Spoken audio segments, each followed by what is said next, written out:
നാളെ സമതിന്റെ കല്യാണല്ലേ. പത്രേ പടക്കം പൊട്ടിച്ചോട്ടോ, തൂഫാനാക്കണം അല്ലേ? നിന്റെ കല്യാണത്തിന് പടക്കം പൊട്ടിച്ചുകൂടെ? എനിക്ക് പിരാന്ത ആൾക്കാരുടെ അടിയിൽ കൂടെ ഒക്കെ പടക്കം പൊട്ടിച്ചടക്കാന്. എന്റെ കല്യാണത്തിന് സ്റ്റേജിൽ കൊണ്ടുവരുന്ന ആളാണല്ലോ. നമുക്ക് ബൈക്കുമ്പോ പുതിയ പിള്ളേർ പോവാട്ടോ. ഫ്രണ്ടൊക്കെ ഒന്ന് പൊക്കണം, കൊറേ ഒന്ന് പൊക്കിയിട്ട് ഒന്ന് കറക്കിയിട്ടു അല്ലേ? പിന്നെ നമുക്ക് ഉസാറാക്ക. എന്റെ ബൈക്ക് കൊടുക്കാൻ അതിമെന്ന് പോകുന്ന കജ്ജും കാലും ഒടിഞ്ഞ് ആരും നോക്കാണ്ടാവില്ല. അതും 2 ചക്രമുള്ള സാധനം. ഞമ്മക്ക് കാറി പോകാം. ഫ്രണ്ട് പൊക്കാൻ ഫ്രണ്ടിലുണ്ടായിരുന്ന ആളാണ്. ഇവർക്ക് എന്താ പറ്റിയത്?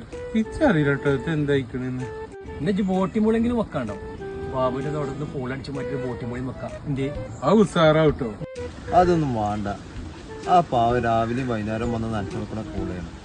അതൊന്നും എടുക്കണ്ട. മുനീറിന്റെ കല്യാണത്തിന് എന്റെ തോട്ടത്ത് 2 ഏരി പൂള കുറച്ച് കൊണ്ടുപോയി വെച്ചോനാണ്. ഞാനും ഉണ്ടാന്ന് അവന്റെ പേ 5-6 കിലോ ഒന്ന് പെരേക്കും കൊണ്ടുപോയി.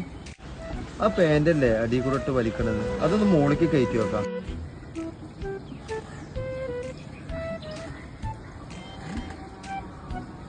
കേറ്റ് സുക്കൂറെ നെരിയാണിന്റെ മോളിക്ക പാൻറ് കേറ്റേ. അത് ശരി, തന്ത വൈബ് കൂടി കൂടിക്കാണ്. ഇജ്ജടോ തിങ്ങമായി ഞങ്ങളെ കിട്ടൂല. അതിന് 90 വയസ്സായാലും ഞങ്ങള് ചെറുമടിയും കുത്തിയും പോന്നാ.